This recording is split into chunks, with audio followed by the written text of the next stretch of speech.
जय राधे कृष्ण, जय माता रानी। आज हम हंस गीता का दूसरा अध्याय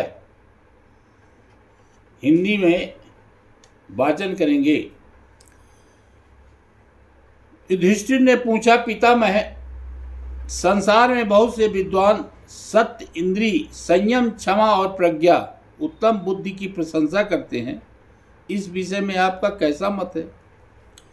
भीष्म जी ने कहा, युधिष्ठिर, इस विषय में 7 गणों का हंस के साथ जो संवाद हुआ था वही प्राचीन इतिहास में तुम्हें सुना रहा हूं।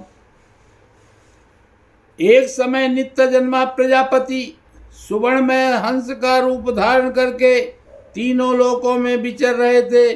घूमते घामते वे 7 गणों के पास जा पहुंचे। उस समय साध्यों ने कहा, हंस, हम लोग साध्य देवता हैं और आपसे मोक्ष धर्म के विषय में प्रश्न करना चाहते हैं, क्योंकि आप मोक्ष तत्व के ज्ञाता हैं। यह बात सर्वत्र प्रसिद्ध है। महात्मा, हमने सुना है कि आप पंडित और धीर वक्ता हैं। पतत्रिन, आपकी उत्तम वाणी का सर्वत्र प्रचार है। पक्षी प्रवर, आपके मत में सर्वश्रेष्ठ वस्तु क्या है? आपका मन किसमें रमता है? पक्षीराज, खगश्रेष्ठ, समस्त कार्यों में से जिस एक कार्य को आप सबसे उत्तम समझते हो तथा जिसके करने से जीव को सब प्रकार के बंधनों से शीघ्र छुटकारा मिल सके, उसी का हमें उपदेश कीजिए। हंस ने कहा, अमृत भोजी देवताओं, मैं तो सुनता हूं कि तप, इंद्रिय संयम, सत्य भाषण और मनोनिग्रह आदि कार्य ही सबसे उत्तम है। हृदय की सारी गांठें खोलकर प्रिय और प्रिय को अपने वश में करे, अर्थात उनके लिए हर्ष एवं विषाद न करे। किसी के मर्म में आघात न पहुंचाए, दूसरों से निष्ठुर वचन न बोले, किसी नीच मनुष्य से आध्यात्म शास्त्र का उपदेश न ग्रहण करे तथा जिसे सुनकर दूसरों को उद्वेग हो, ऐसी नरक में डालने वाली अमंगलमयी बात भी मुंह से ना निकाले। वचन रूपी बाण जब मुंह से निकल पड़ते हैं तब उनके द्वारा बीधा गया मनुष्य रात दिन शोक में डूबा रहता है, क्योंकि वे दूसरों के मर्म पर आघात पहुंचाते हैं। इसलिए विद्वान पुरुष को किसी दूसरे मनुष्य पर बाण का प्रयोग नहीं करना चाहिए। दूसरा कोई भी यदि इस विद्वान पुरुष को कटु वचन रूपी बाणों से बहुत अधिक चोट पहुंचाए तो भी उसे शांत ही रहना चाहिए। जो दूसरों के क्रोध करने पर भी स्वयं बदले में प्रसन्न ही रहता है, वह उसके पुण्य को ग्रहण कर लेता है। जो जगत में निंदा कराने वाले और आवेश में डालने के कारण अप्रिय प्रतीत होने वाले प्रज्वलित क्रोध को रोक लेता है, चित्त में कोई विकार या दोष नहीं आने देता, प्रसन्न रहता और दूसरों के दोष नहीं देखता है, वह पुरुष अपने प्रति शत्रुभाव रखने वाले लोगों के पुण्य लेता है। मुझे कोई गाली दे दो तो भी बदले में मैं कुछ नहीं कहता हूँ, कोई मार दे तो उसे सदा क्षमा ही करता हूँ, क्योंकि श्रेष्ठ जन क्षमा, सत्य, सरलता और दया को ही उत्तम बताते हैं।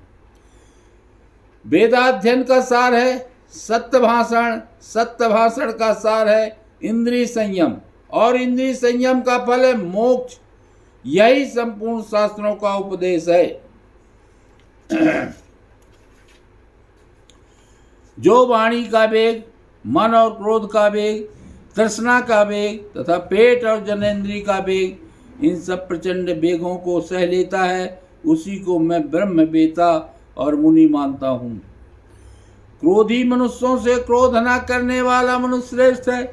असहनशील से सहनशील पुरुष बड़ा है। मनुष्येतर प्राणियों से मनुष्य ही बढ़कर है तथा ज्ञानी से ज्ञानवान ही श्रेष्ठ है। जो दूसरे के द्वारा गाली दी जाने पर भी बदले में उसे गाली नहीं देता, उस क्षमाशील मनुष्य का दबा हुआ क्रोध ही उस गाली देने वाले को भस्म कर देता है और उसके पुण्य को भी ले लेता है। जो दूसरों के द्वारा अपने लिए कड़वी बात कही जाने पर भी उसके प्रति कठोर या प्रिय कुछ भी नहीं कहता तथा किसी के द्वारा चोट खाकर भी धैर्य के कारण बदले में ना तो मारने वाले को मारता है और ना उसकी बुराई ही चाहता है, उसी महात्मा से मिलने के लिए देवता भी सदा लालायित रहते हैं। पाप करने वाला अपराधी अवस्था में अपने से बड़ा हो या बराबर, उसके द्वारा अपमानित होकर, मार खाकर और गाली सुनकर भी उसे क्षमा ही कर देना चाहिए। ऐसा करने वाला पुरुष परम सिद्ध हो प्राप्त होगा। यद्यपि मैं सब प्रकार से पटपूर्ण हूँ, मुझे कुछ जानना या पाना शेष नहीं है, तो भी मैं श्रेष्ठ पुरुषों की उपासना सत्संग करता रहता हूँ। मुझ पर तृष्णा का बस चलता है न रोष का। मैं कुछ पाने के लोभ से धर्म का उल्लंघन नहीं करता और ना ही विषयों की प्राप्ति के लिए ही कहीं आता जाता हूँ।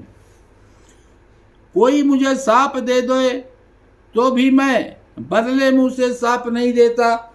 इंद्रिय संयम को भी मोक्ष का द्वार मानता हूँ। इस समय तुम लोगों को एक बहुत गुप्त बात बता रहा हूँ, सुनो। मनुष्य योनि से बढ़कर कोई उत्तम योनि नहीं है। जिस प्रकार चंद्रमा बादलों के ओर से निकलने पर अपनी प्रभा से प्रकाशित हो उठता है, उसी प्रकार पापों से मुक्त हुआ निर्बल शरीर, निर्बल अंतःकरण वाला धीर पुरुष धैर्य पूर्वक काल की प्रतीक्षा करता हुआ सिद्धि को प्राप्त हो जाता है। जो अपने मन को बस में रखने वाला विद्वान पुरुष ऊंचे उठाने वाले खंभे की भांति उच्च कुल में उत्पन्न हुआ सबके लिए आदर के योग्य हो जाता है तथा जिसके प्रति सब लोग प्रसन्नता पूर्वक मधुर वचन बोलते हैं, वह मनुष्य भेदभाव को प्राप्त हो जाता है। किसी से ईर्ष्या रखने वाला मनुष्य जिस तरह उसके दोषों का वर्णन करना चाहते हैं, उस प्रकार उसके कल्याण में गुणों का बखान करना नहीं चाहते हैं। जिसकी वाणी और मन सुरक्षित होकर सदा सब प्रकार से परमात्मा में लगे रहते हैं, वह वेदाध्ययन, तप और त्याग इन सबके फलों को पा लेता है।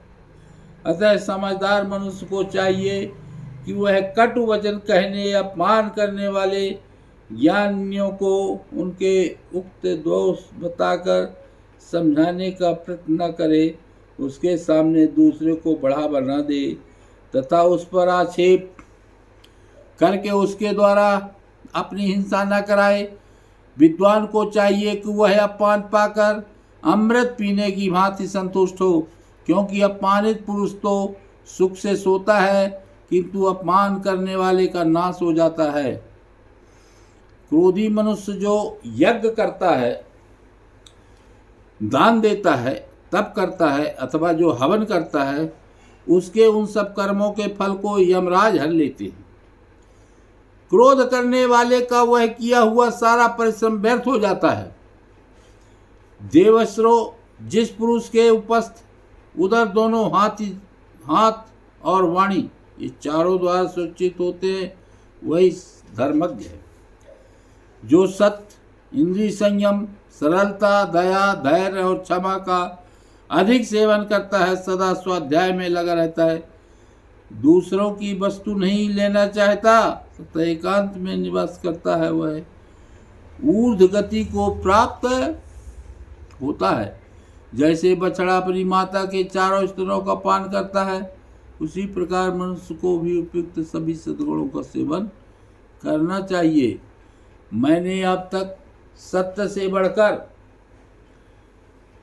परम पावन वस्तु कहीं किसी को नहीं समझा है। मैं चारों ओर घूमकर मनुष्य और देवताओं से कहा करता हूँ कि जैसे जहाज समुद्र से पार होने का साधन है, उसी प्रकार सत्य ही स्वर्गलोक में पहुँचने की सीढ़ी है। पुरुष जैसे लोगों के साथ रहता है, जैसी मनुष्यों का सेवन करता है और जैसा होना चाहता है वैसे ही होता है। जैसे वस्त्र जिस रंग में रंगा जाए वैसा ही हो जाता है, उसी प्रकार यदि कोई सज्जन, असज्जन, तपस्वी अथवा चोर का सेवन करता है तो वह उन्हीं जैसा हो जाता है, अर्थात उस पर उन्हीं का रंग चढ़ जाता है। देवता लोग सदा सत्पुरुषों का संग उन्हीं के साथ वार्तालाप करते हैं, इसलिए वे मनुष्यों के क्षणभंगुर भोगों की ओर देखने भी नहीं जाते। जो विभिन्न विषयों के नश्वर स्वभाव को ठीक ठीक जानता है, उसकी समानता न चंद्रमा कर सकते हैं न वायु। हृदय गुफा में रहने वाला अंतर्यामी आत्मा तथा दोष मुक्त से रहित हो जाता है। उस अवस्था में उसका साक्षात्कार करने वाला पुरुष सन्मार्गगामी समझ जाता है।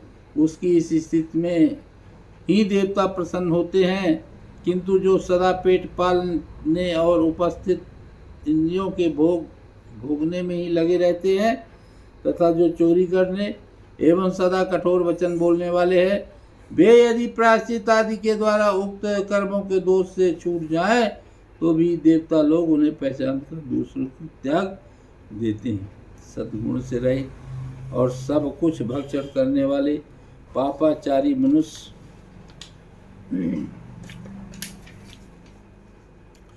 देवताओं को संतुष्ट नहीं कर सकते। जो मनुष्य नियम पूर्वक सत्य बोलने वाले, कृतज्ञ और धर्मपरायण हैं, उन्हीं के साथ देवता स्नेह संबंध स्थापित करते हैं। व्यर्थ बोलने की अपेक्षा मौन रहना अच्छा बताया गया है। यह वाणी की प्रथम विशेषता है। सत्य बोलना वाणी की दूसरी विशेषता है और प्रिय बोलना वाणी की तीसरी विशेषता है। धर्म सम्मत बोलना यह वाणी की चौथी विशेषता है। इनमें उत्तरोत्तर श्रेष्ठता है। साध्यों ने पूछा, हंस, इस जगत को किसने आवृत कर रखा है? किस कारण से उसका स्वरूप प्रकाशित नहीं होता? मनुष्य किस हेतु से मित्रों का त्याग करता है और किस दोष से वह स्वर्ग में नहीं जाने पाता? हंस ने कहा, देवताओं, अज्ञान ने इस लोक को आवृत कर रखा है। आपस में डाह होने के कारण इसका स्वरूप प्रकाशित नहीं होता। मनुष्य लोभ से मित्रों का त्याग करता है और आसक्त होने के कारण वह स्वर्ग में नहीं जाने पाता। साधुओं ने पूछा, हंस, ब्राह्मणों में कौन एकमात्र सुख का अनुभव करता है? वह कौन ऐसा एक मनुष्य है जो बहुतों के साथ रहकर भी चुप रहता है? वह कौन एक मनुष्य है जो दुर्बल होने पर भी बलवान है? तथा इनमें कौन ऐसा है जो किसी के साथ कलह नहीं करता? हंस ने कहा, देवताओं, ब्राह्मणों में जो ज्ञानी है, एकमात्र वही परम सुख का अनुभव करता है। ज्ञानी ही बहुतों के साथ रहकर भी मौन रहता है। एकमात्र ज्ञानी दुर्बल होने पर भी बलवान है और इनमें ज्ञानी किसी के साथ कलह नहीं करता है। साधुओं ने पूछा, हंस, ब्राह्मणों का देवत्व क्या है? उनमें साधुता क्या बताई जाती है? उनके भीतर असाधुता और मनुष्यता का मानी गई है। हंस ने कहा, साधगण, वेद शास्त्रों का स्वाध्याय ही ब्राह्मणों का देवत्व है। उत्तम व्रतों का पालन करना ही उनमें साधुता बताई जाती है। दूसरों की निंदा करना ही उनकी असाधुता है और मृत्यु को प्राप्त होना ही उनकी मनुष्यता बताई गई है। भीष्म जी कहते हैं, युधिष्ठिर, ऐसा कहकर नित्य अविनाशी परमदेव भगवान ब्रह्मा साध देवताओं के साथ ही ऊपर स्वर्गलोक की ओर चल दिए। सर्वश्रेष्ठ अविनाशी देवादिदेव ब्रह्मा जी के द्वारा प्रकाश में लाया हुआ यह पुण्यमय तत्व ज्ञान यश और आयु की वृद्धि करने वाला है तथा वह स्वर्गलोक की प्राप्ति का निश्चय साधन है। युधिष्ठिर, इस प्रकार साध्यों के साथ जो हंस का संवाद हुआ था उसका मैंने तुमसे वर्णन किया। यह शरीरी कर्मों की योनि है और सद्भाव को ही सत्य कहते हैं। बोलो सियावर रामचंद्र की जय। जय श्री कृष्ण।